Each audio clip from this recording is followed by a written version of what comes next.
1984년 서울에서 온 어린 소녀와 아버지는 주말 여행 중 실종되었고, 어머니는 상상할 수 없는 슬픔과 10년 넘게 풀리지 않는 의문으로 집에 남겨졌습니다.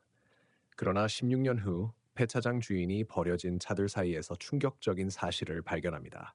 모든 것을 바꿀 수 있는 충격적인 발견이었죠.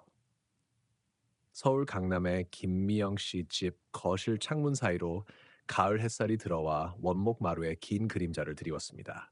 미영 씨는 꽃무늬 소파에 조용히 앉아 텔레비전 리모컨을 손에 꼭 쥐고 있었습니다.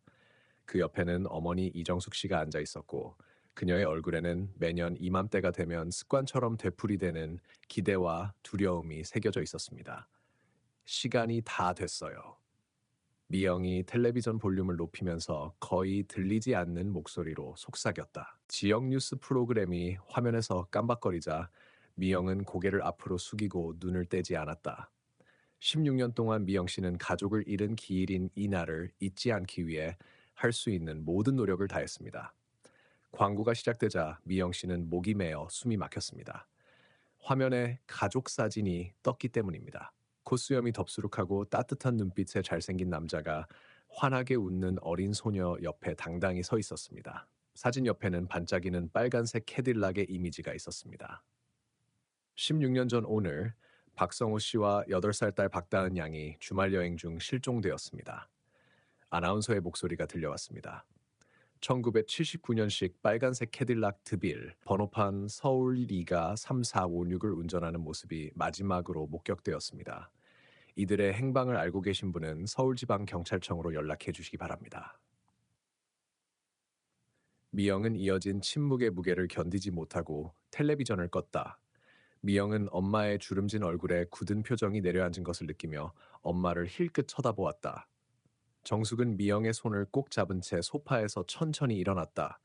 미영은 고개를 끄덕이며 엄마가 계단을 올라가는 모습을 지켜보았다. 혼자 생각에 잠긴 미영은 거실 한쪽 벽에 늘어선 책꽂이로 걸음을 옮겼다. 손가락이 여러 권의 책장을 넘기다가 낡고 가죽으로 재본된 사진첩 앞에서 멈췄습니다. 그녀는 사진첩을 끌어내려 소파로 돌아와 성서를 다루듯 조심스럽게 사진첩을 열었습니다. 한 장 한 장 페이지를 넘기며 시간이 멈춘 순간들이 드러났습니다. 힘들게 모은 캐딜락 옆에 당당히 서 있는 성호의 모습. 학교 첫날의 다은이. 남산공원에 보인 세 사람의 얼굴에는 기쁨이 가득했습니다. 미영은 떨리는 손가락으로 딸의 얼굴 윤곽을 더듬었습니다. 어디 있니? 그녀는 사진을 향해 그동안 수없이 했던 것처럼 속삭였습니다. 날카로운 전화벨 소리가 정적을 깨고 들려와 미영 씨는 깜짝 놀랐습니다. 미영은 앨범을 덮고 옆으로 치워둔 뒤 부엌으로 건너가 전화를 받았습니다. 여보세요. 그녀는 약간 숨이 찬 목소리로 말했다. 김 여사님, 서울지방경찰청 김경희입니다. 대답이 돌아왔다. 평택의 한 폐차장에서 유력한 증거물이 발견되었다는 신고가 들어와서 전화드렸습니다. 남편분과 딸의 사건과 관련이 있을 것 같아서요. 미영의 한 손이 카운터를 움켜쥐었다. 어떤 증거요? 자세한 내용은 전화로 말씀드리고 싶지 않습니다, 부인. 발견한 증거물을 확인하러 오실 수 있을까요? 10분 정도 후에 순찰차를 보내드릴 수 있습니다. 네, 미영은 심장이 두근거리며 즉시 대답했습니다. 네, 준비할게요. 그녀는 전화를 끊고 서둘러 계단 밑으로 내려갔다. 엄마! 그녀가 외쳤다. 경찰이 방금 전화했어요. 평택의 한 폐차장에서 뭔가를 발견했대요. 성호, 다은이랑 관련이 있을 것 같대요. 정숙이 얼굴이 창백한 채 계단 꼭대기에서 나타났다. 뭘 찾았대? 아, 말 안 해주지만 10분 후에 차를 보내서 데리러 온대요. 정숙은 아까의 피곤함을 잊은 채 재빨리 계단을 내려왔다. 나도 같이 갈게요. 두 사람은 순찰차가 도착할 때까지 긴장된 침묵 속에서 기다렸다. 운전대를 잡은 경찰관은 자신을 이 경관이라고 소개했지만 평택까지 1시간 남짓 운전하는 동안 별다른 대화를 나누지 않았다. 미영은 익숙한 한국 풍경이 스쳐 지나가는 것을 멍하니 바라보며 여러 가지 생각에 잠겼습니다. 그 옆에서 정숙은 무릎에 가방을 꽉 움켜쥐고 주먹이 하얗게 질렸습니다. 마침내 장 씨의 자동차 폐차장에 도착했을 때 폐차장 한켠의 경찰 차량과 노란색 범죄 현장 테이프로 둘러싸인 모습을 본 미영은 속이 뒤틀렸습니다. 이 경관은 미로 같은 폐차장을 지나 미영이 아직 볼 수 없는 곳에 사람들이 모여 있는 곳으로 안내했다. 최 형사님, 이 경관이 다가서며 외쳤다. 김 여사님과 어머니가 오셨습니다. 사복 차림의 키가 큰 남자가 조심스럽게 중립적인 표정으로 고개를 돌려 그들을 맞이했다. 김 여사님, 이 여사님, 저는 최 형사입니다. 이렇게 빨리 와주셔서 감사합니다. 뭘 찾았어요? 미영은 손이 떨리는데도 목소리는 안정된 채로 물었다. 최 형사가 한 발짝 물러서자 일행이 둘러싸고 있던 것이 드러났다. 미영의 다리는 그 아래에서 거의 다리를 뻗을 뻔했다. 형체를 알아볼 수 없을 정도로 찌그러졌지만 여전히 틀림없는 빨간색 캐딜락 드빌이 거기 있었다. 반짝반짝 빛나던 도색은 여기저기 녹이 슬어 빛이 바랬다. 하지만 미영의 마음속에는 의심의 여지가 없었습니다. 성호의 차였기 때문입니다. 몇 년을 모아서 사려고 했던 차, 애지중지 관리하던 차. 16년 전 다은과 함께 몰고 가던 그 차 말이다.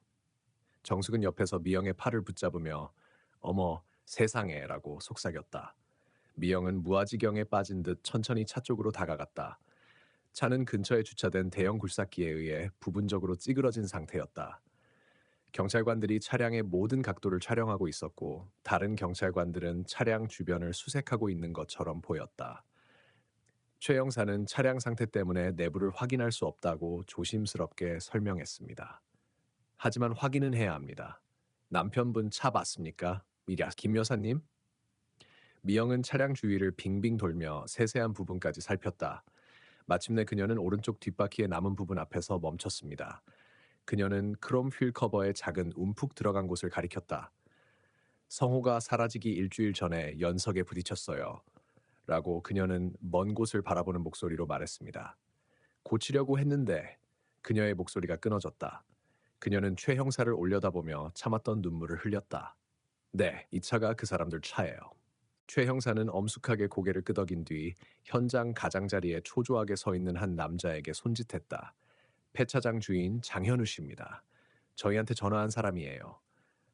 현우는 앞으로 나와 걸레로 손을 닦으며 미영에게 손을 내밀었다. 정말 죄송합니다, 아주머니. 차의 이력을 전혀 몰랐어요. 맹세컨대 오늘 아침 사고 예정이었고 사고 후 사무실에 있다가 TV에서 실종자 관련 방송을 봤어요. 바로 차를 알아보고 경찰에 신고했습니다.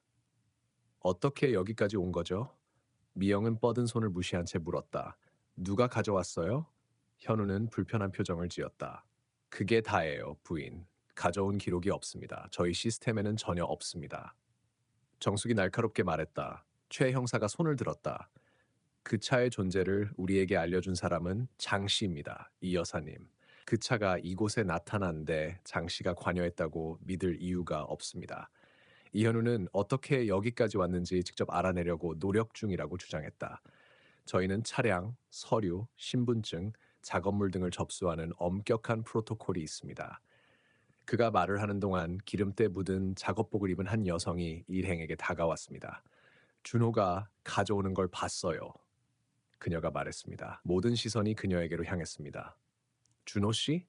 최 형사가 물었다. 전준호요. 현우가 설명했다. 제 파트너예요. 기술적인 부분을 담당하죠. 여기 수석 기술자죠. 최 형사는 즉시 휴대폰을 꺼냈습니다. 그와 통화해야 해요. 전화 좀 해줄 수 있겠나? 현우는 고개를 끄덕이며 자신의 휴대폰을 꺼내 번호를 눌렀습니다. 잠시 후 그는 고개를 저었다. 안 받아요. 집 주소가 필요해요. 최 형사가 단호하게 말했다. 물론이죠. 현우는 주머니에서 작은 수첩을 꺼내 주소를 적으며 대답했다. 서울 남쪽에 살아요. 여기 그 사람 정보입니다. 최 형사는 수첩을 들고 경찰관 중 한 명에게로 향했다. 당장 이 주소로 출동대를 보내주십시오. 전 씨를 데려와서 신문하라고 해. 그는 다시 현우에게 돌아섰다. 혹시 이 건물에 우리 수사와 관련 있는 전 씨의 다른 물건이 있나? 그의 사무실이요? 현우가 말했다. 하지만 잠겨있고 준호만 열쇠를 가지고 있어요. 제대로 수색하려면 영장이 필요할 겁니다.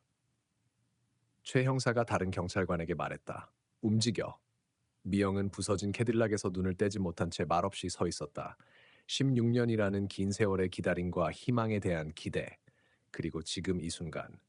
남편과 딸을 마지막으로 데려갔던 차는 형체를 알아볼 수 없을 정도로 찌그러진 채 여기 있었지만 성호와 다은이의 흔적은 보이지 않았다. 주변을 수색해보자. 최 형사가 팀원들에게 지시했다. 김 여사님, 이 여사님, 괜찮으시다면 혹시 유류품이 있는지 확인해 주시면 큰 도움이 될 것 같습니다. 미영은 고개를 끄덕이며 정숙과 함께 경찰관들을 따라 폐차장을 체계적으로 수색하기 시작했다. 고철 더미와 버려진 물건들을 살펴보았지만 성호나 다은과 관련된 것은 아무것도 나오지 않았습니다. 결국 그들은 문이 잠긴 전준호의 사무실 밖에서 전준호 본인이나 수색영장을 기다렸다. 미영은 벽에 기대어 피곤한 기색이 얼굴 주름마다 새겨져 있었다. 정숙은 그 옆에 서서 한 팔로 딸의 어깨를 감쌌고 두 여인은 오후의 해가 하늘 높이 올라가는 동안 침묵하며 깊은 생각에 잠겨 있었습니다. 해가 절정에 달했을 때 경찰 순찰차 두 대가 폐차장에 들어왔습니다. 미영과 정숙은 세 번째 차량인 짙은 파란색 픽업 트럭이 뒤따라오는 것을 보고 고개를 고추 세웠다. 트럭은 조금 떨어진 곳에 주차했고 20대 중반으로 보이는 남자가 내렸다. 짧은 갈색 머리에 가슴 주머니에 폐차장 로고가 새겨진 작업복을 입고 있었습니다. 최 형사는 곧바로 그에게 다가갔다. 전 씨. 남자는 당황한 표정으로 고개를 끄덕였다. 네, 저예요. 무슨 일이시죠? 경관님이 급히 저와 얘기해야 한다고 하셨어요. 최 형사입니다. 형사가 손을 내밀며 말했습니다. 16세 실종 사건과 관련된 빨간 캐딜락이 폐차장에서 발견된 것을 조사하고 있습니다. 준호의 눈이 살짝 커졌습니다. 오늘 아침에 부서진 그 차? 장 형사가 그 일로 전화했다고 들었어요. 최 형사는 미영과 정숙을 향해 고개를 끄덕였다. 이쪽은 김미영 씨와 어머니 이정숙 씨입니다. 캐딜락은 16년 전 딸과 함께 사라진 김미영 씨 남편의 소유입니다. 준호는 적절히 침울한 표정으로 두 사람에게 다가갔다. 정말 유감입니다. 전준호입니다. 그가 손을 내밀자 미영은 잠시 망설이다가 손을 잡았다. 최 형사는 그 차가 당신 시스템에 제대로 등록이 안 되어 있었어요라고 말했다. 동료 중 한 명이 당신이 차를 가져오는 걸 봤다고 하더군요. 그 차가 어떻게 당신 손에 들어왔는지 알고 싶습니다. 준호는 한숨을 쉬며 머리를 손으로 훑어보았다. 네, 좀 이상한 상황이었어요. 일주일 전쯤 장 사장님이 안 계실 때 어떤 아저씨가 차를 가져와서 더 이상 쓸모가 없다며 폐차해달라고 하더라고요. 이름을 알려줬나요? 최 형사가 물었다. 준호는 고개를 저었다. 아니요, 그게 이상한 점이죠. 그는 현금으로 그것도 꽤 많은 금액을 지불했어요. 그런데 기록을 위해 정보를 얻으려고 했더니 그냥 도망가더라고요. 말 그대로 시동키를 시동장치에 두고 그냥 가버렸어요. 전화를 걸어 쫓아갔지만 이미 사라진 뒤였어요. 이 남자를 묘사할 수 있나요? 최 형사가 물었다. 준호는 집중하며 이마를 찡그렸다. 180cm 정도 되는 키에 마른 체격에 흰머리가 있었는데 예전에는 검은 머리였던 것 같았어요. 콧수염이 덥수룩하고 안경을 쓰고 카키색 바지에 버튼업 셔츠를 입었죠. 거의 들리지 않을 정도로 조용히 말했어요. 미영의 숨소리가 들렸다. 저거 성우 씨 목소리 같은데. 그녀는 창백한 얼굴로 정숙에게 속삭였다. 뭐? 정숙이 너무 큰 소리로 말했다. 그건 불가능해. 최 형사가 두 사람을 돌아보았다. 김 여사님, 이 인상착의가 남편과 일치한다는 말씀이십니까? 미영은 손을 떨며 천천히 고개를 끄덕였다. 그럴 수도 있죠. 키도 그렇고 체격도 그렇고 콧수염도 그렇고 성우는 주말에도 항상 와이셔츠만 입고 다녔어요. 최 형사는 준호를 돌아보았다. 이 남자는 몇 살로 보입니까? 잘 모르겠어요. 준호가 대답했다. 아마 50대일 겁니다. 더 젊었을 수도 있고요. 피곤하고 지쳐 보였어요. 정숙은 고개를 힘차게 흔들었다. 이건 말이 안 돼요. 성우가 왜 캐딜락을 버렸을까요? 성우는 그 차를 좋아했어요. 그 차를 위해 그렇게 열심히 일했잖아요. 그런데 왜 지금? 미영은 목소리가 더 강해졌다. 16년 만에 다은이는 어디 있어요? 최 형사는 차분한 손을 내밀었다. 섣불리 결론을 내리지 말자고요. 좀 더 조사를 해봐야죠. 그는 준호에게 돌아섰다. 전시 사무실을 수색하고 싶습니다. 동료 중 한 명이 사무실 문을 잠그고 있다고 하더군요. 준호는 고개를 끄덕였다. 네, 물론이죠. 숨길 건 없어요. 다만 중요한 공구와 부품 카탈로그를 보관하고 있을 뿐입니다. 따라오세요. 폐차장 사무실이 있는 작은 건물로 걸어가면서 미영과 정숙은 고민에 찬 눈빛을 주고받았다. 정말 성우 씨였을까요? 정숙이 속삭였다. 미영은 고개를 저었다. 모르겠어요. 그 사람 같긴 해요. 그런데 왜 이 많은 시간을 두고 차를 버렸을까요? 그리고 어디로 간 거지? 다은이 어딨어? 성호가 그런 짓을 할 리가 없어. 정숙은 낮은 목소리로 이 남자가 우리를 혼란스럽게 하려는 게 아닐까? 라고 생각했다. 사무실 건물에 도착하자 준호는 두 사람을 짧은 복도 끝에 있는 문으로 안내했다. 그는 열쇠고리를 꺼내 자물쇠를 풀고 최 형사가 먼저 들어갈 수 있도록 옆으로 물러섰다. 최 형사는 미영과 정숙에게 여기서 기다리세요라고 말했다. 뭐라도 찾으면 알려드릴게요. 최 형사가 말했다. 경찰이 사무실에 들어서자 정숙은 갑자기 가슴을 움켜쥐고 숨이 가빠지기 시작했다. 엄마. 미영이 놀라며 말했다. 왜 그래? 천식이에요. 정숙은 숨을 헐떡이며 가방을 더듬었다. 스트레스 때문인 것 같아요. 흡입기 때문이에요. 미영은 그녀를 도와 근처 벤치로 갔다. 미영은 정숙의 가방 밑에서 흡입기를 찾아 어머니의 흡입기 사용을 도왔고 정숙의 호흡이 점차 안정되는 것을 걱정스럽게 지켜보았다. 몇 분 후 정숙 씨는 여전히 창백한 얼굴이었지만 괜찮아요라고 말했습니다. 그냥 당황해서요. 죄송해요. 구급차 불러드릴까요? 최 형사가 그녀의 곁으로 달려왔다. 정숙은 단호하게 고개를 저었다. 아니요, 괜찮아요. 조금만 쉬면 돼요. 미영이 어머니를 돌보는 동안 준호의 사무실에 대한 수색은 계속되었다. 간혹 경찰이 물건을 들고 나와 미영과 정숙에게 보여주곤 했지만 그때마다 미영은 고개를 절레절레 흔들었다. 그 어떤 물건도 성호나 다은의 것이 아니었다. 1시간 가까이 흐른 뒤 최 형사가 마지막으로 사무실 밖으로 나왔다.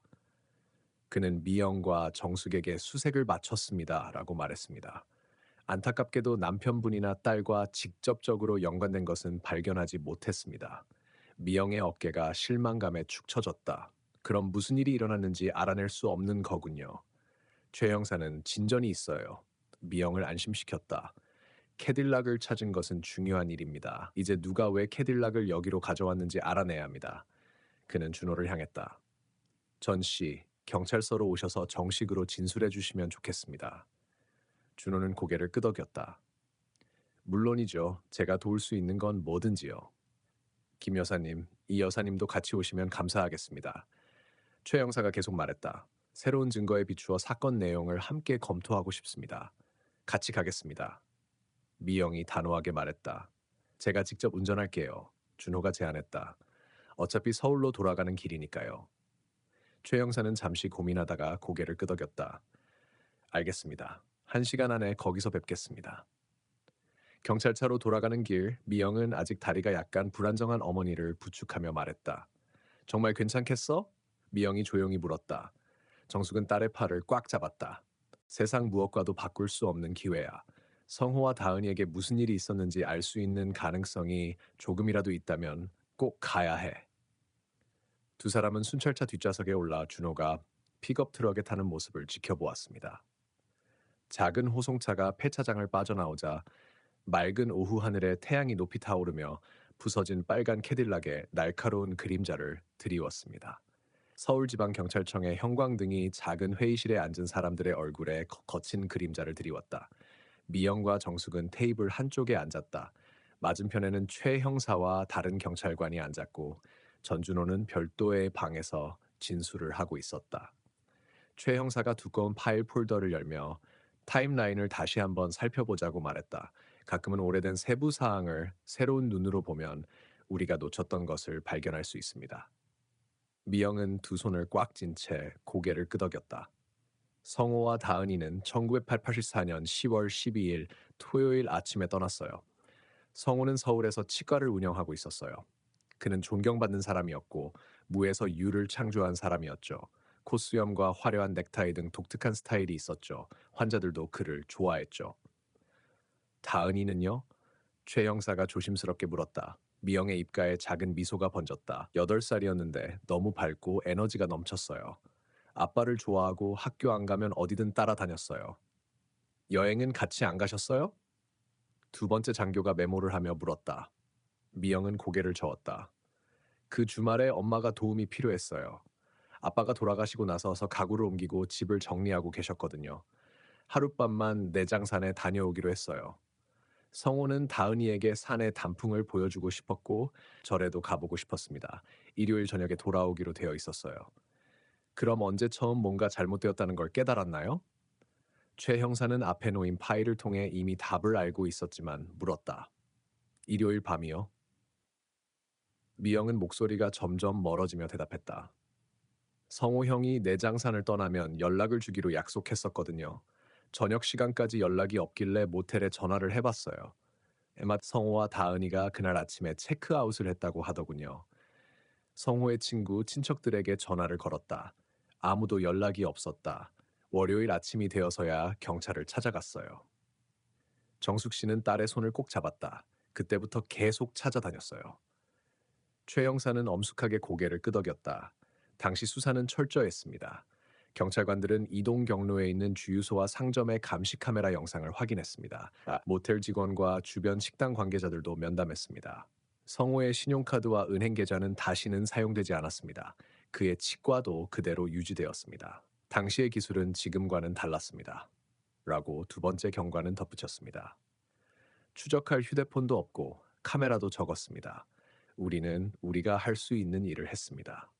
그리고 16년이 지난 지금 그의 차가 폐차장에 나타났어요. 미영은 감정에 북받친 목소리로 말했습니다. 성호의 인상착의와 일치하는 남자가 가져온 거죠. 무거운 침묵이 방 안에 깔렸다. 최 형사는 파일 폴더를 닫고 앞으로 몸을 숙인 채 심각한 표정으로 말했다. 김미영 씨, 혹시 남편이 자진해서 떠났을 가능성이 있습니까? 미영은 굳은 표정을 지었다. 아니요, 절대 아니에요. 우리는 좋은 결혼 생활을 했어요. 남편은 다은이를 사랑했어요. 남편의 병원은 번창하고 있었어요. 남편이 떠날 이유가 없었어요. 최 형사는 사람에게는 때때로 비밀이 있다고 부드럽게 말했다. 가장 가까운 사람에게도 숨기는 삶이 있죠. 성우는 아니에요. 미영이 주장했다. 설사 그게 사실이 아니더라도 성우는 절대 다은이를 내게서 빼앗지 않았을 거예요. 절대로. 회의실 문이 열리고 여경 한 명이 들어왔다. 그녀는 최 형사에게 전준호 씨의 진술이 처리되었습니다. 라고 알렸다. 로비에서 기다리고 있습니다. 최 형사는 고개를 끄덕였다. 고맙습니다. 그는 미영과 정숙에게 돌아섰다. 새로운 단서는 계속 수사하겠습니다. 차를 철저히 조사해서 지난 16년 동안의 동선을 추적해 보겠습니다. 그동안 두 분은 집에 가서 좀 쉬는 게 좋겠습니다. 긴 하루였으니까요. 미영은 오후 2시가 넘었다는 사실에 놀란 듯 시계를 흘겨보았다. 네, 그래야 할 것 같아요. 최 형사가 일어서며 경찰관이 태워다 드릴게요 라고 제안했다. 두 사람은 준호가 플라스틱 의자에 앉아 휴대폰을 들여다보고 있는 경찰서 로비로 향했다. 그는 경찰이 다가오는 것을 보고 일어섰다. 다 됐어요? 그가 물었다. 네. 미영이 대답했다. 협조해 주셔서 감사합니다. 최 형사는 고개를 끄덕였다. 오늘은 여기까지입니다. 더 궁금한 게 있으면 다시 연락드리겠습니다. 전 형사님. 준호는 미영과 정숙을 흘끗 쳐다보았다. 제가 태워다 드릴게요. 해화 쪽에 살거든요. 최 형사는 의아한 표정을 지었다. 그럴 필요 없습니다, 전 형사님. 저희가 준비해 드릴 수 있습니다. 하지만 형사의 말이 끝나기도 전에 제복을 입은 경찰이 다급한 목소리로 최 형사에게 다가와 일행에서 떨어져 나갔다. 그가 없는 동안 미영은 그들의 상황을 파악했다. 어머니는 지쳐 있었고 경찰의 호의나 택시를 기다리는 시간은 더 길어질 수밖에 없었습니다. 태워다 주시면 감사하겠습니다. 미영은 뱃속의 불안한 기운을 무시한 채 결심했습니다. 준호는 경찰에게 전적으로 협조했고 경찰도 준호가 어디에서 일하는지 알고 있었다. 거절할 합리적 이유가 없었다. 최 형사님께 말씀드릴게요. 그녀는 아직 경찰과 대화를 나누고 있는 형사에게 말을 걸기 위해 자리를 박차고 나갔다. 정말 확실해요? 미영이 돌아오자 정숙이 속삭였다. 경찰이 그 사람 정보를 가지고 있어요. 괜찮을 거야. 최 형사는 꺼림칙한 표정으로 돌아왔지만 미영이 경찰의 결정을 알려주자 이내 안심했다. 차량 번호판과 연락처를 확보하고 있습니다. 그는 안심시켰다. 문제가 생기면 바로 전화하세요. 준호의 픽업 트럭은 낡았지만 잘 관리된 상태였습니다. 그는 정숙을 위해 조수석 문을 열고 차에 오르는 것을 도와준 뒤 미영이 가운데 좌석에 앉을 때까지 기다렸다. 해와 어디야? 준호가 경찰서 주차장에서 차를 빼면서 물었다. 45번가 근처 스피드웨이요.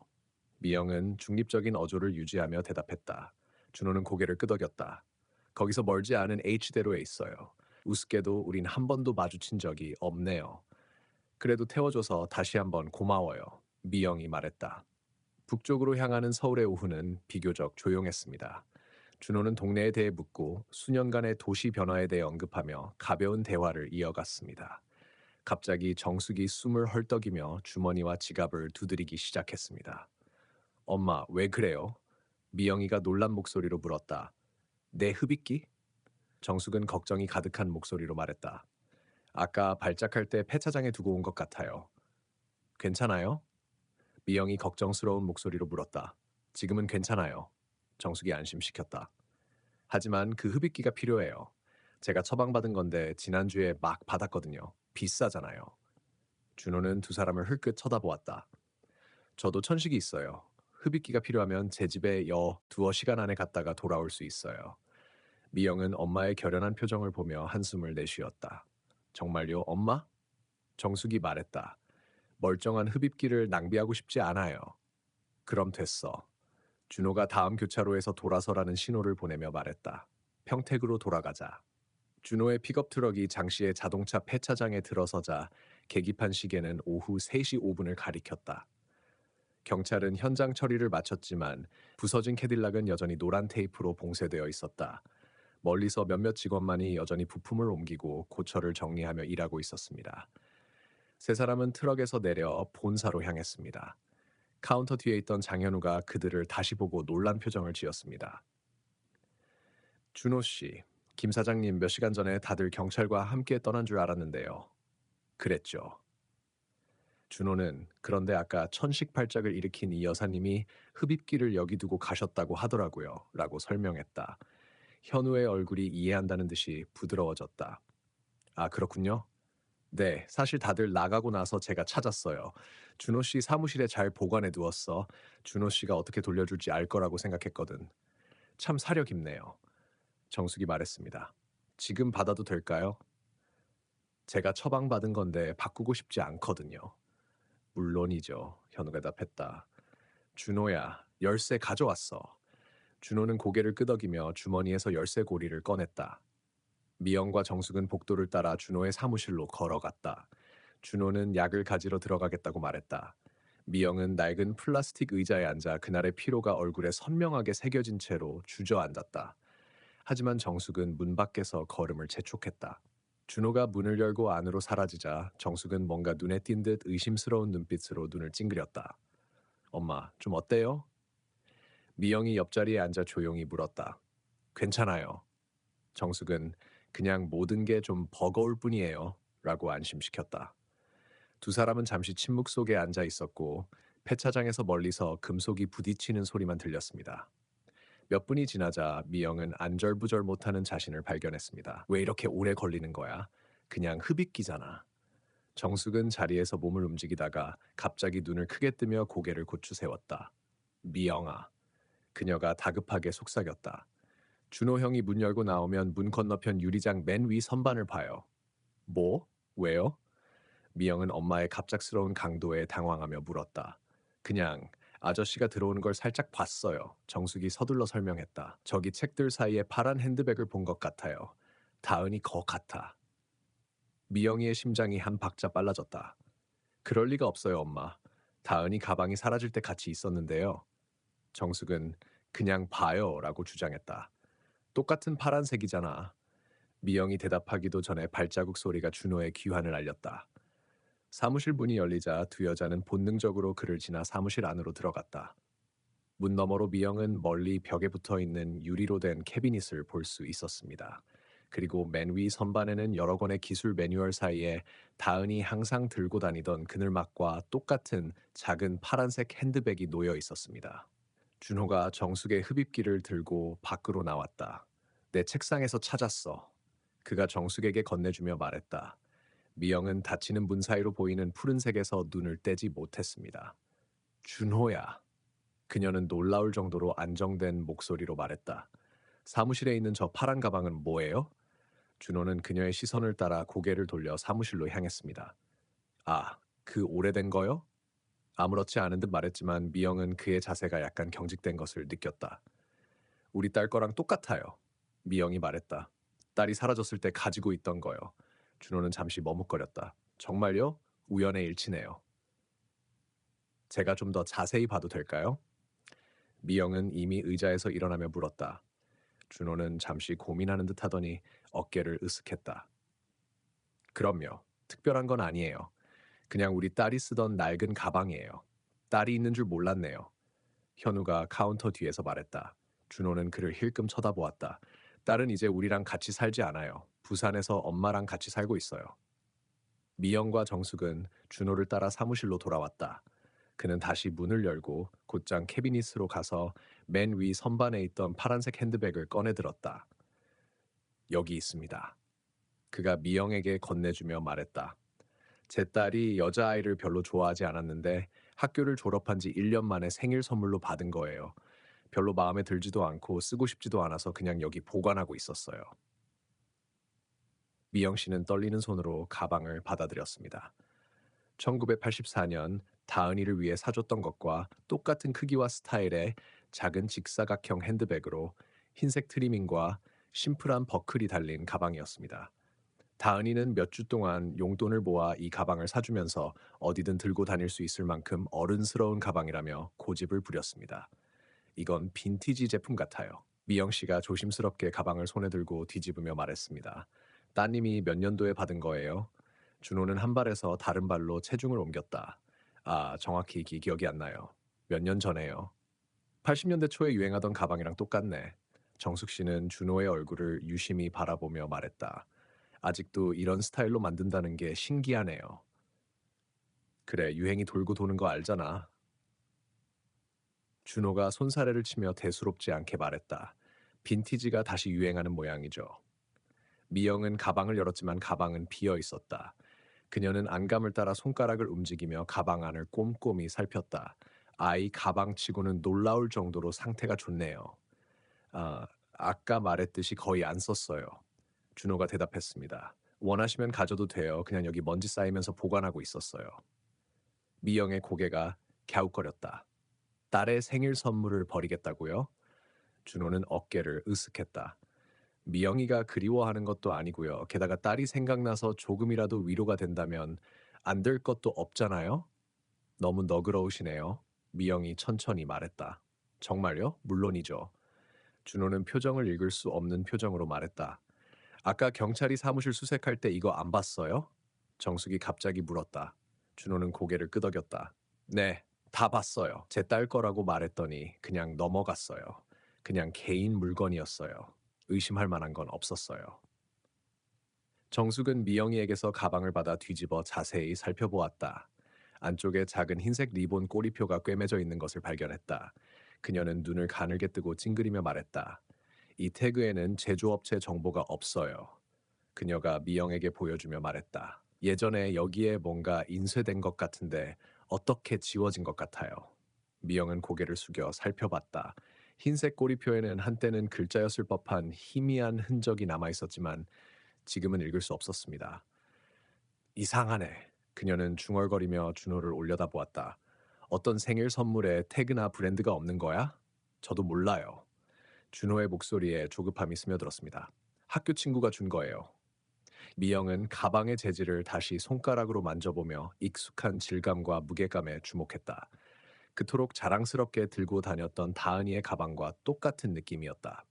아버지와 마지막 여행을 떠날 때에도 어디든 꼭 들고 가겠다고 고집했던 그 가방 말이죠. 정숙은 갑자기 가방을 가슴에 꽉 움켜쥐며 우리가 가질게요 라고 말했습니다. 괜찮으시다면요. 아까 말했듯이 여기 먼지만 쌓이고 있어요. 준호가 반복하며 문을 향해 손짓했다. 이제 다른 일이 없으면 두 분을 서울로 모셔다 드려야 할 것 같아요. 폐차장을 지나 준호의 트럭을 향해 걸어가던 미영과 정숙은 의미심장한 눈빛을 주고받았다. 두 사람은 차에 앉을 때까지 말을 하지 않았고 준호는 현우와 이야기를 나누기 위해 잠시 자리를 비웠다. 다은이 가방이야. 정숙이 다급하게 속삭였다. 확실해. 브랜드와 생산 연도를 지우려고 태그를 조작한 거예요. 미영은 머릿속이 복잡해지며 고개를 끄덕였다. 그런데 준호가 어떻게 다은이 가방을 가지고 있었을까요? 그리고 왜 자기 사무실에 있는 거지? 저도 모르겠어요. 정숙이 대답했다. 하지만 뭔가 이상해요. 먼저 준호가 가져온 폐차장에서 성호의 차가 나왔어요. 그리고 다은이 가방과 똑같이 생긴 가방이 사무실에 있네요. 미영은 자신의 의심이 커지고 있었지만 섣불리 결론을 내리지 말자고 경고했다. 이 모든 게 이상한 우연일 수도 있잖아요. 정말 그렇게 생각하세요? 정숙이 날카로운 눈빛으로 물었다. 미영이 대답하기 전에 준호는 다시 운전석에 올라탔다. 준비됐어? 그는 파란 핸드백과의 기묘한 만남이 언제 그랬냐는 듯이 유쾌하게 물었다. 네. 미영은 억지로 미소를 지으며 대답했다. 오늘 도와줘서 다시 한번 고마워요. 준호는 시동을 걸고 폐차장을 빠져나왔다. 서울로 돌아가는 길에 미영은 무릎에 파란 핸드백을 꽉 쥐고 손가락으로 익숙한 윤곽을 따라가며 살폈습니다. 준호의 픽업 트럭이 경부고속도로의 북행 차량 대열에 다시 합류하면서 하루는 늦은 오후로 접어들었다. 미영은 조수석에 앉아 파란색 핸드백을 무릎에 꽉 움켜쥐고 아, 정숙은 뒷좌석에 앉아 새로 산 흡입기를 지갑에 안전하게 집어넣었다. 차 안의 정적은 무언의 질문으로 무겁게 느껴졌다. 미영의 머릿속은 여러 가지 가능성으로 가득 찼다. 어떻게 준호가 다방과 똑같은 가방을 가지고 있을 수 있었을까? 그리고 왜 그토록 그 가방을 주고 싶어 했던 걸까? 오늘 도와주셔서 정말 감사해요. 미영이 마침내 침묵을 깨고 말했다. 정말 힘든 하루였어요. 준호는 고개를 끄덕이며 도로에서 눈을 떼지 않았다. 도울 수 있어서 기뻤어요. 그 차를 발견하고 두 분 모두 충격이 컸을 거예요. 16년이라는 세월이 미영이 부드럽게 말했다. 그리고 성호의 차를 그렇게 찾았어요. 그 사람들 얘기 좀 해봐요. 준호가 담담한 목소리로 말했다. 당신 남편과 딸이요? 그 사람들은 어땠어요? 미영은 망설이며 준호의 프로필을 살폈다. 그의 표정은 진심으로 관심이 있어 보였지만 질문의 어떤 부분이 그녀를 불안하게 만들었다. 그래도 성호와 다은에 대해 이야기하는 것은 그들의 기억을 살리기 위한 하나의 방법이었다. 성호는 훌륭한 치과 의사였어요. 그녀가 말을 시작했습니다. 그는 환자, 특히 어린이들에게 이런 면이 있었어요. 아이들은 성호를 무서워하지 않았어요. 우스꽝스러운 농담도 하고 치아 무늬가 그려진 우스꽝스러운 넥타이를 메고 다니기도 했죠. 준호의 입가에 작은 미소가 번졌습니다. 캐릭터 같네요. 맞아요. 미영이 동의했다. 그리고 다은이는 정말 활기차고 똑똑하고 모든 것에 호기심이 많았어요. 8살 때에도 항상 자신의 외모와 옷차림에 신경을 쓰는 패셔니스타였어요. 그래서 그 파란 가방을 그렇게 좋아했나요? 준호는 미영의 무릎 위에 놓인 핸드백을 향해 고개를 끄덕이며 물었다. 네. 미영이 비닐 표면을 쓰다듬으며 대답했다. 몇 주 동안 용돈을 아껴서 샀어요. 한정판으로 나온 바비 액세서리 컬렉션이었어요. 어디든 가지고 다녔어요. 미영은 지갑을 뒤져 낡은 사진 한 장을 꺼냈다. 빨간 캐딜락 앞에 서 있는 성호와 다은이의 모습이 담겨 있었습니다. 성호의 팔은 딸의 어깨를 감싸고 있었고 그의 콧수염은 활짝 웃는 얼굴 위로 두드러져 보였습니다. 다은이는 자동차의 진홍색 페인트와 대비되는 분홍색 옷을 입고 카메라를 향해 환하게 웃었습니다. 미영은 준호가 볼 수 있도록 사진을 내밀며 이게 그 애들이에요 라고 말했습니다. 사라지기 한 달 전에 찍은 사진이에요. 준호는 사진을 잠시 쳐다보다가 다시 도로로 시선을 돌렸다. 보기 좋은 가족이네요. 그가 말했습니다. 윗니 2개가 빠져 있었는데 그는 그 생각을 음미하듯 깊게 숨을 들이마셨다. 저 분홍색 무지개 셔츠. 미영은 얼어붙은 채 준호의 얼굴에 시선을 고정했다. 그는 그런 구체적인 디테일을 알아차릴 만큼 사진을 오래 보지 않았다. 그리고 다은의 셔츠에 무지개가 있다는 것도 빠진 것이 윗니라는 것도 전혀 언급하지 않았다. 뒷좌석에 앉은 정수기는 완전히 가만히 있었다. 미영은 준호의 뒤통수를 노려보는 엄마의 눈빛을 느낄 수 있었다. 네. 미영은 떨리는 손으로 사진을 가방에 넣어주며 조심스럽게 말했다. 맞아요. 남은 시간은 불편한 침묵 속에 지나갔다. 미영은 백미러를 통해 준호가 자주 자신을 쳐다보는 것을 느꼈다. 미영이 고개를 들 때마다 그의 시선은 다시 도로로 향했다. 미영은 그가 자신을 보고 있는지 아니면 그녀가 들고 있는 파란색 핸드백을 보고 있는지 확신할 수 없었다. 마침내 서울 강북에 있는 미영의 집에 도착했을 때 안도감이 느껴졌습니다. 준호는 도로변에 차를 세우고 트럭을 주차했습니다. 무사히 도착했네요. 그는 눈가에 미소를 띠며 말했습니다. 미영은 문을 열고 조심스럽게 중립적인 목소리로 다시 한번 고마워요 라고 말했습니다. 전부 다요. 천만에요. 준호가 대답했다. 더 필요한 게 있으면 말해요. 저 전준호예요. 책에 있어요. 정숙은 이미 뒷좌석에서 내려 인도에 서서 기다리고 있었다. 미영도 그 자리에 합류했고 두 사람은 트럭이 모퉁이를 돌아 사라지는 준호의 모습을 지켜보았다.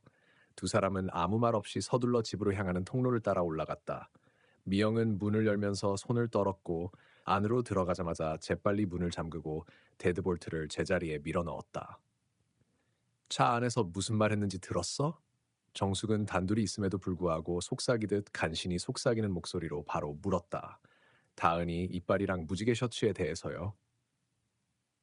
미영은 고개를 끄덕이며 가장 가까운 의자에 앉은 채 여전히 파란 핸드백을 손에 쥐고 있었다. 운전하면서 사진만 보고는 그런 디테일을 놓칠 리가 없잖아요. 정숙은 눈을 크게 뜨고 고개를 앞으로 숙였다. 미영 씨, 혹시 준호가 다은이나 성호를 알았을 가능성은 없나요? 뭔가 숨기고 있는 건 아닐까? 엄마, 그건 너무 심한 비난이에요. 미영이 목소리에 확신이 없었지만 말했다. 증거도 없는데 눈이 예리한가 봐요. 그럴 수도 있죠. 어떤 사람들은 사진 같은 기억을 가지고 있잖아요.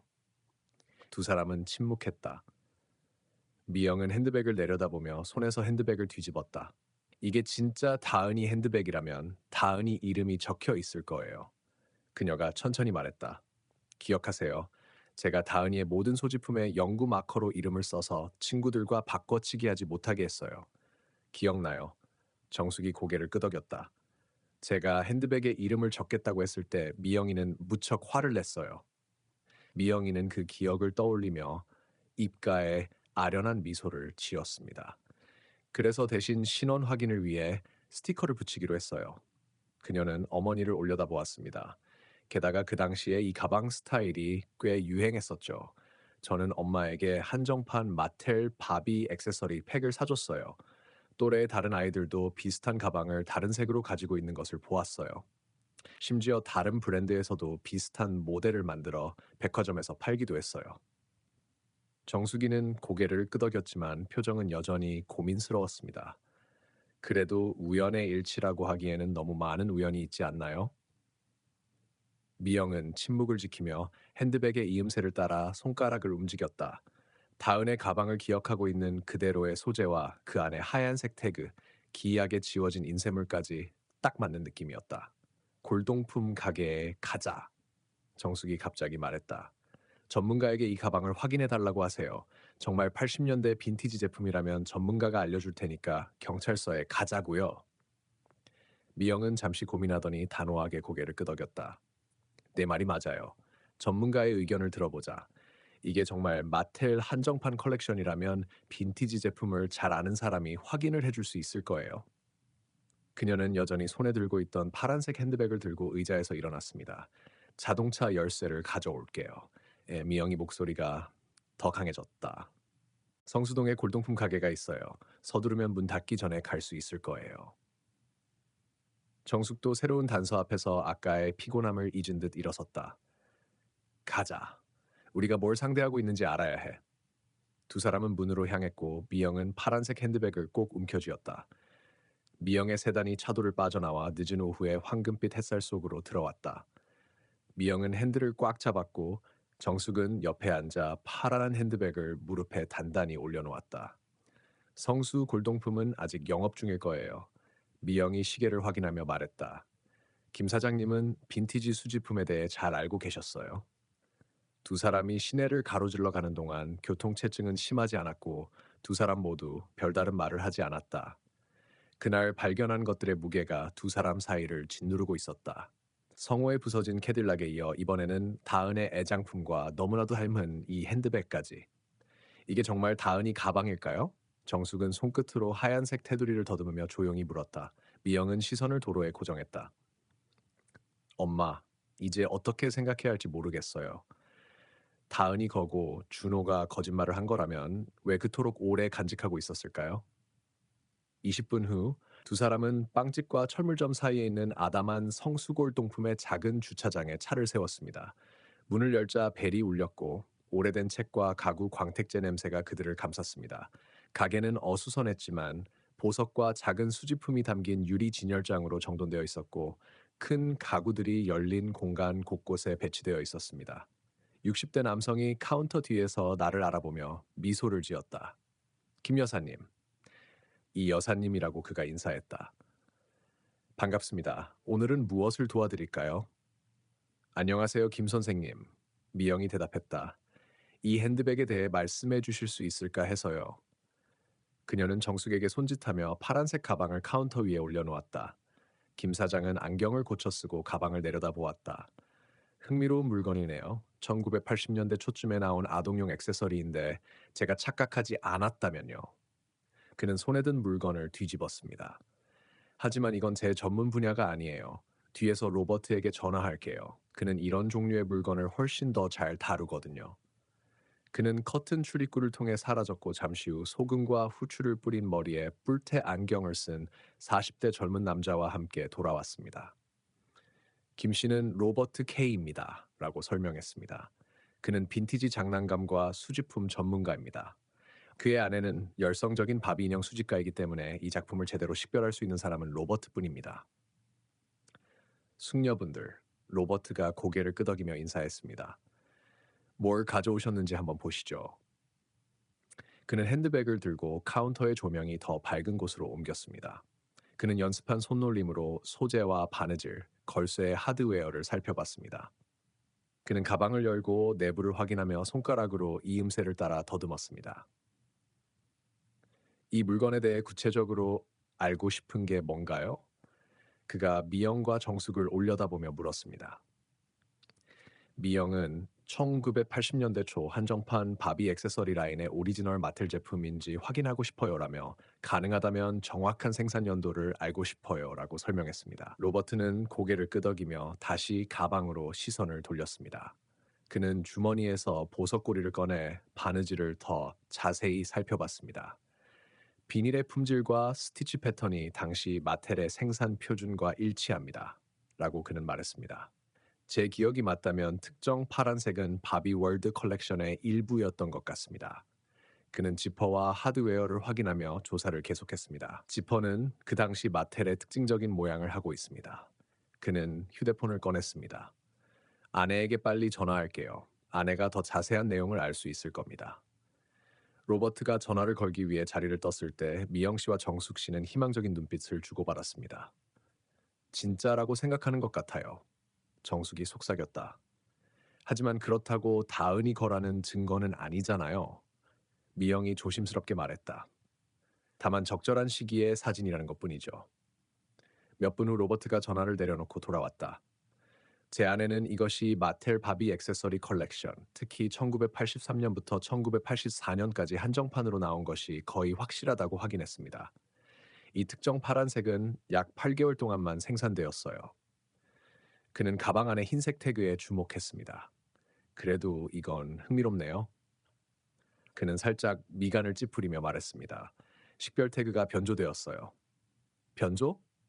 미영이 가까이 몸을 기울였다. 로버트는 고개를 끄덕이며 펜으로 인식표를 가리켰다. 천의 가장자리가 살짝 구겨져 있고 여기 변색된 부분이 보이시죠? 그는 작은 흰색 리본의 여러 부분을 가리켰습니다. 누군가 고의로 인쇄를 제거한 것 같은데 아마도 가정용 다리미로 열 처리를 한 것 같습니다. 그는 태그를 불빛을 향해 돌렸습니다. 잉크가 어디에 있었는지 여전히 볼 수 있습니다. 열로 인해 태그의 표면이 약화되고 가소화된 것이죠. 더 이상 폴리에스테르 타는 냄새는 나지 않지만 손상 패턴은 열을 가했을 때 나타나는 특징입니다. 그는 주변 천을 가리켰습니다. 또한 태그 주변의 안감의 열 처리로 인한 손상 흔적을 보여주는 약간의 물리적 마모도 있습니다. 누군가 고의적으로 여기에 인쇄된 식별 정보를 제거하려고 시도한 겁니다. 미영의 심장이 두근거렸습니다. 그냥 시간이 지나면서 자연적으로 사라진 걸까요? 로버트는 고개를 저었다. 아니요, 이건 고의적입니다. 자연적인 퇴색은 태그 전체에 균일하게 영향을 미칩니다. 이것은 특히 인쇄가 있었던 곳에 집중적으로 손상된 것을 보여줍니다. 그는 호기심 어린 표정을 지었습니다.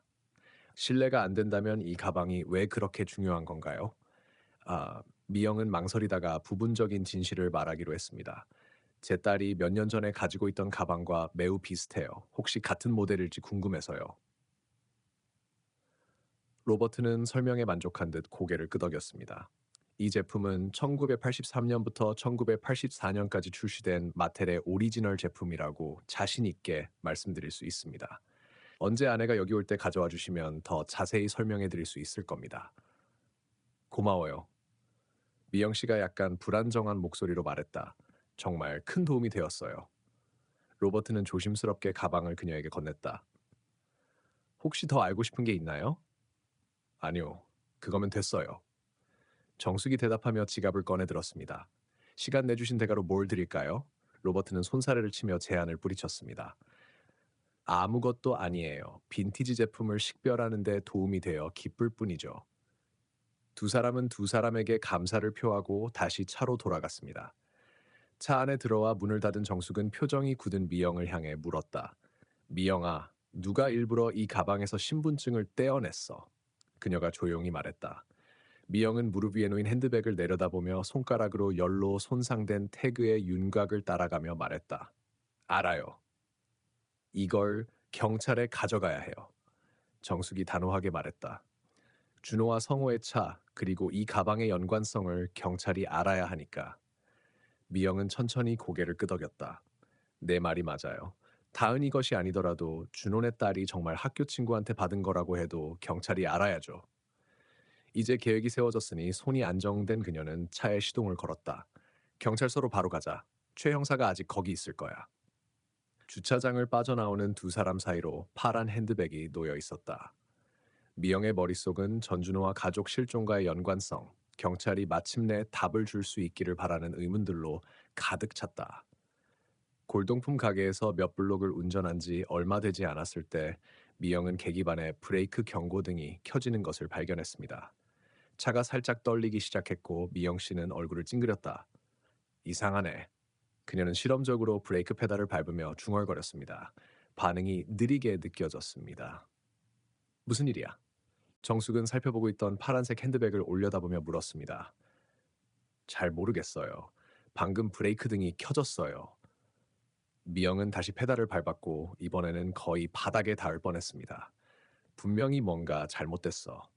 교차로에 가까워지자 차는 동력을 잃기 시작했습니다.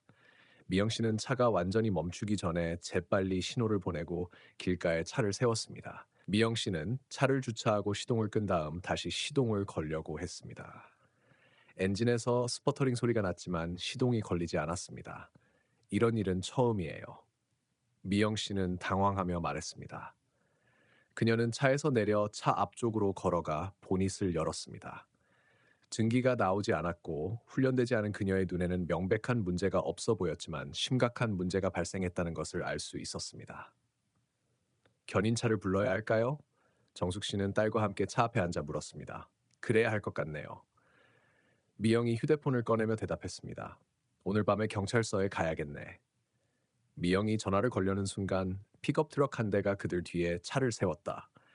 미영은 운전석에서 내리는 전준호를 보자마자 가슴이 조여왔다. 키가 더 크고 덩치가 더 큰 두 번째 남자가 조수석 문에서 나왔다. 미영아, 정수가? 준호가 걱정스러운 표정으로 두 사람에게 다가갔습니다. 무슨 일 있어요? 방금 지나가다가 차 세우는 거 봤어. 미영은 목 뒤에서 불안감이 스쳤지만 억지로 미소를 지었다. 이런 우연이 차에 문제가 생겼어요. 브레이크 등이 켜지더니 차의 전원이 끊겼어요. 준호와 그의 친구는 차 앞으로 다가가 보넷 아래를 들여다보았습니다. 이쪽은 제 친구 제이슨이에요. 준호가 다른 남자에게 손짓하며 말했습니다. 이 친구는 차를 꽤 잘 다루죠. 제이슨은 고개를 끄덕인 후 몸을 구부려 엔진을 살펴보기 시작했습니다. 정확히 어떻게 된 거죠? 제이슨이 여러 부품을 만져보는 동안 미영은 증상을 반복해서 설명했습니다. 몇 분 후 그는 몸을 고추 세우고 청바지에 손을 닦으며 말했습니다. 브레이크 라인에서 오일이 새는 것 같네요. 그가 말했습니다. 그리고 변속기에도 영향을 미쳤을 수 있습니다. 이렇게 운전하면 안전하지 않아요. 여기서 고칠 수 있나요? 미영이 물었습니다. 제이슨은 고개를 저었습니다. 아니, 이건 제대로 된 공구가 필요해. 부품도 필요하겠지. 준호가 앞으로 나섰다. 어디 가려고? 우리가 태워다 줄게요. 사실 경찰서에 가려고요. 정숙이 지갑을 꼭 움켜쥐며 말했다. 경찰서요? 준호의 눈썹이 올라갔다. 무슨 일 있어요? 네, 성호 씨 차에 대한 후속 조치가 좀 있어서요. 미영은 핸드백에 대한 언급을 꺼려하며 애매하게 말했다. 준호는 그럼 제가 견인차를 불러서 폐차장에 차를 가져다 놓을게요 라고 제안했다. 거기에는 모든 공구가 있으니 제가 고쳐드릴 수 있어요. 아마 일반 정비소보다 더 저렴할 거예요. 정말 친절하시네요. 미영이 말을 꺼냈습니다. 하지만 저는 경찰서에 먼저 가보고 싶어요. 정숙이 단호하게 끼어들었다. 차는 나중에 처리하면 되잖아요. 준호와 제이슨은 미영이 놓칠 뻔한 짧은 눈빛을 주고받았다. 엄마, 미영이 정숙의 팔을 만지며 말했다. 차부터 처리하는 게 더 합리적일 것 같아. 필요하면 폐차장에 있는 최 형사를 부르면 되잖아요. 미영이 말이 맞아요. 준호가 부드럽게 말했다. 밤새도록 차를 여기 세워두는 건 말이 안 되잖아요. 아, 친구 회사에 있는 트럭을 불러서 처리할게요. 두 여자가 더 이상 항의하지 않았다. 두 여성이 더 이상 항의하기 전에 준호는 휴대폰을 꺼내 전화를 걸었습니다. 10분 정도면 도착할 거예요. 그는 짧은 대화 후 전화를 끊었습니다. 그 후 몇 분 동안 불편한 침묵이 흘렀다. 미영은 정숙의 불만이 옆에서 뿜어져 나오는 것을 느낄 수 있었고 준호를 향한 어머니의 갑작스러운 적대감을 이해할 수 있었습니다. 우연의 일치라 문제가 되긴 했지만 준호는 처음 만난 후로 도움만 준 사람이었고 경찰에게도 가방에 대해 설명할 수 있을지도 모른다는 생각이 들었다.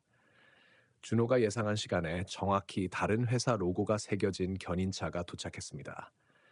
팔뚝에 문신을 한 건장한 남자가 미영의 차를 견인하는 동안 기사는 거의 말을 하지 않았다.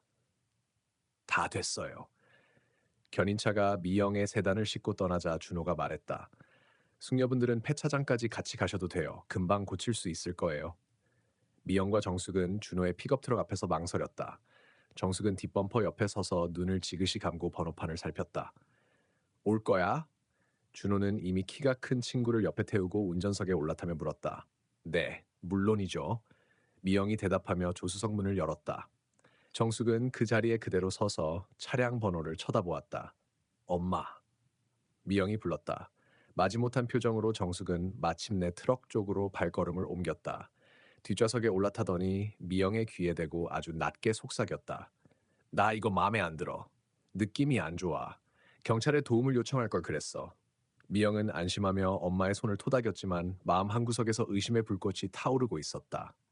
왜 준호는 차가 고장난 바로 그 순간에 그렇게 편리하게 나타난 걸까? 그리고 왜 그토록 고집스럽게 폐차장으로 데려가려 했던 걸까? 사실 준호야, 나 마음이 바뀌었어. 그녀가 말했다. 폐차장으로 돌아가는 대신 경찰서에 내려주면 더 도움이 될 것 같아요. 알겠습니다. 준호가 말했다. 준호가 거리를 헤매는 동안 미영은 정숙이 뒷좌석에 구부정한 자세로 손을 무릎에 숨긴 채 앉아 있는 것을 발견했다. 미영은 엄마가 휴대폰 화면을 가린 채 몰래 문자를 보내고 있다는 사실을 깨달았습니다. 15분 정도 운전한 후 미영 씨는 창밖으로 낯선 주변을 바라보며 얼굴을 찡그렸습니다. 준호야, 여긴 경찰서 가는 길이 아닌 것 같은데? 지름길로 가는 거야. 백미러로 그녀의 눈을 마주치지 않은 채 그가 대답했습니다. 이쪽이 차가 덜 막혀요. 지금까지 거의 침묵으로 일관하던 제이슨이 자리를 돌려 그들을 돌아보았습니다. 그의 표정은 이전의 다정함은 온데간데 없이 굳어 있었습니다. 준호야, 어디로 가는 거야? 정숙이 날카롭게 물었다. 이 길이 아니야. 준호의 손이 핸들을 꽉 움켜쥐며 주먹이 하얗게 변했다. 계획이 바뀌었어. 그의 목소리가 갑자기 차가워졌다. 미영은 등골이 오싹해지는 것을 느꼈다. 무슨 뜻이죠? 제이슨은 대답 대신 좌석 밑으로 손을 뻗어 소음기가 달린 작은 권총을 꺼냈다. 그리고 두 세트의 수갑도 꺼냈습니다. 그는 미영과 정숙에게 수갑을 내밀며 이걸 착용해라고 명령했다. 둘 다 당장. 미영은 충격을 받은 듯 총을 쳐다보았다. 준호, 이게 뭐야? 무슨 일이야? 수갑 채워. 제이슨이 이번에는 목소리를 더 세게 높이며 반복했다. 그들이 머뭇거리자 그는 갑자기 당장 착용해 안 그러면 쏜다라고 소리쳤습니다. 그의 갑작스러운 공격성에 두 여성은 겁에 질려 움찔했습니다. 미영은 떨리는 손으로 차가운 금속 수갑을 잡고 한쪽 끝을 오른쪽 손목에 감은 다음 다른 한쪽 끝을 왼쪽 손목에 감았다. 그 옆에서 정숙도 똑같이 했다. 제이슨은 다시 손을 뻗어 수갑이 잘 고정되었는지 대충 확인했습니다. 만족한 그는 주머니에서 손수건 두 장을 꺼내 돌돌 말아 미영의 입에 쑤셔 넣었다. 그리고 정숙의 입에도. 저 파란 가방 말이야. 제이슨이 손을 뻗어 정숙의 무릎에서 가방을 낚아챘다. 더 이상 내 것이 아니야. 그는 두 여자를 거칠게 밀치며 미영을 뒷좌석 바닥에 내동댕이 쳤고 정숙은 뒷좌석 옆으로 밀려났다. 준호의 눈은 백미러에 비친 미영의 눈과 마주쳤고 친근한 척하는 시음은 모두 사라졌다. 조용히 해. 안 그러면 다시는 햇빛을 볼 수 없을 거야. 그가 차갑게 말했다. 트럭이 점점 더 시골길을 달리는 동안 미영의 머릿속은 공포로 가득 찼다. 파란 핸드백은 준호에게 납치까지 불사할 만큼 중요한 물건이었다. 그것이 다은과 성호와 어떤 관련이 있든 준호는 그 정보를 숨기고 싶었던 게 분명했다.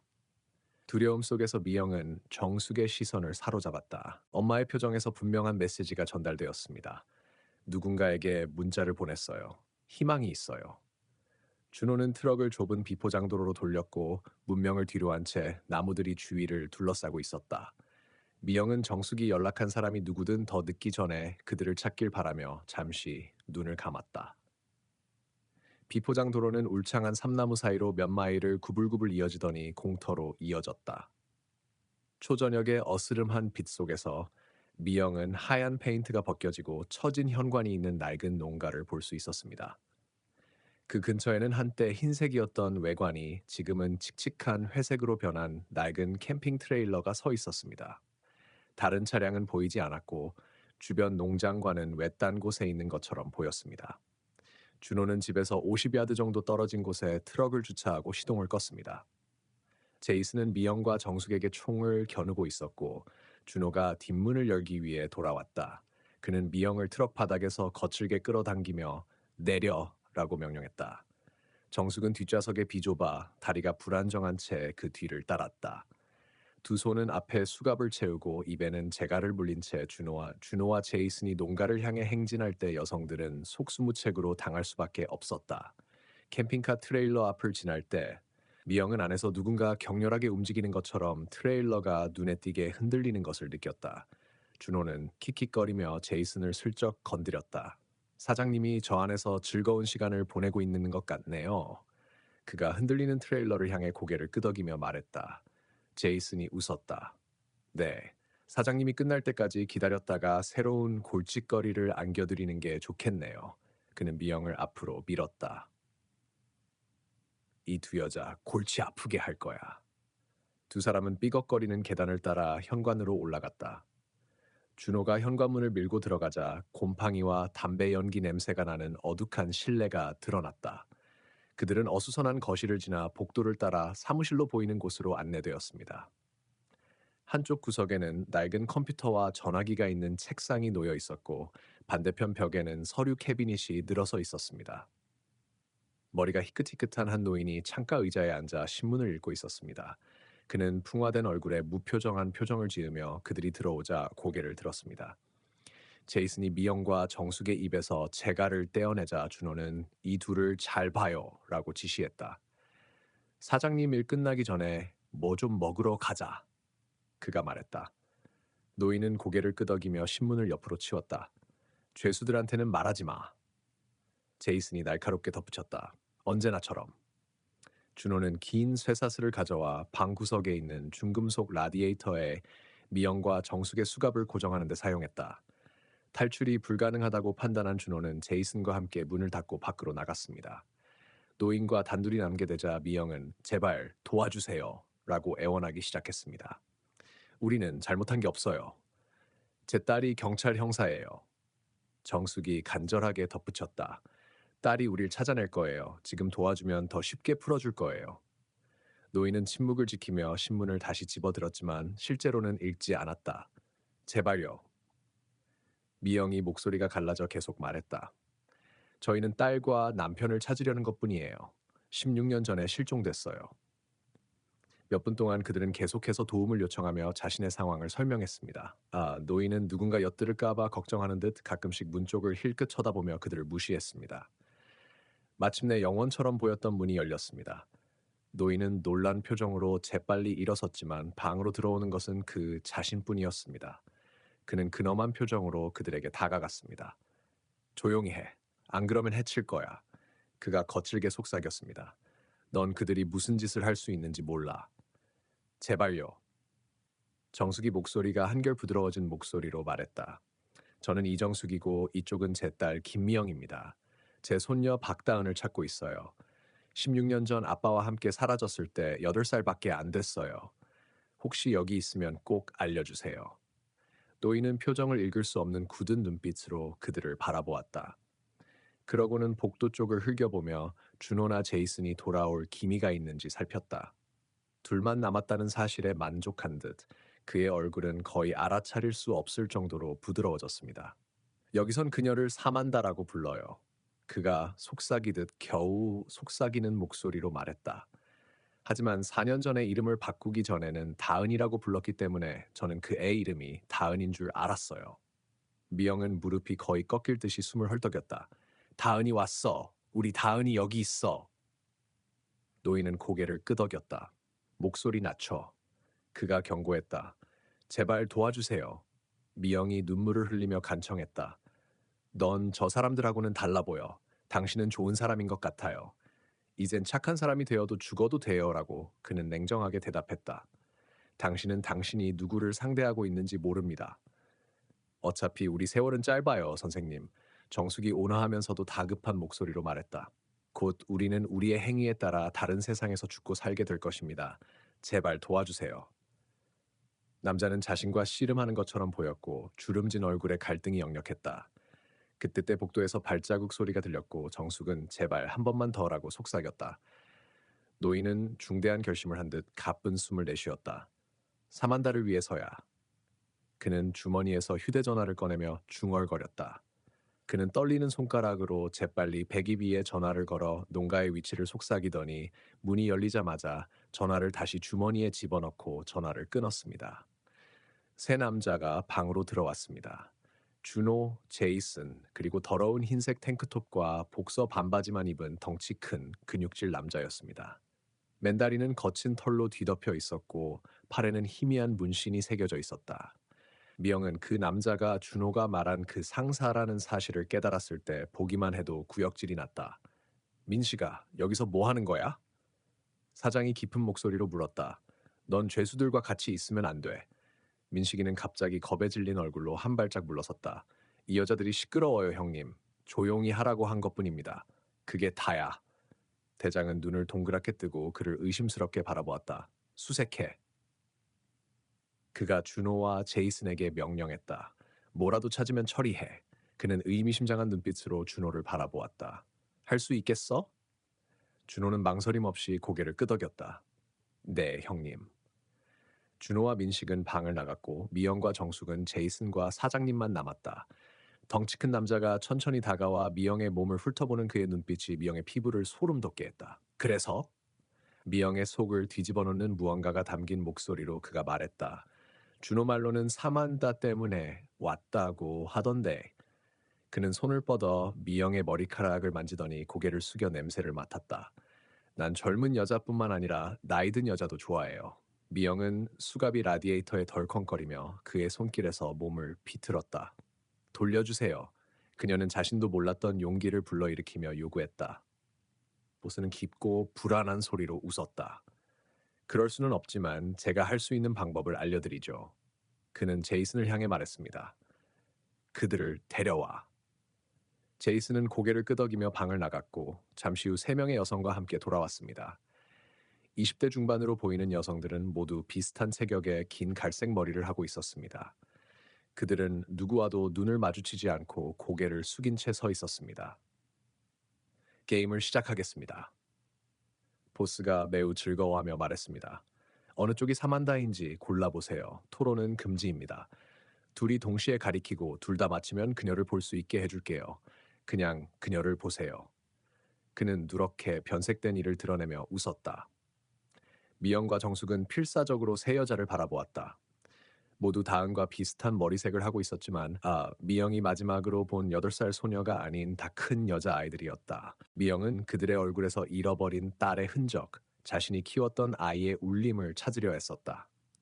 약간 왼쪽에 서 있던 한 여성의 오른쪽 눈썹 근처에는 다은이가 6살 때 자전거에서 떨어졌을 때 생긴 상처와 같은 작은 흉터가 있었습니다.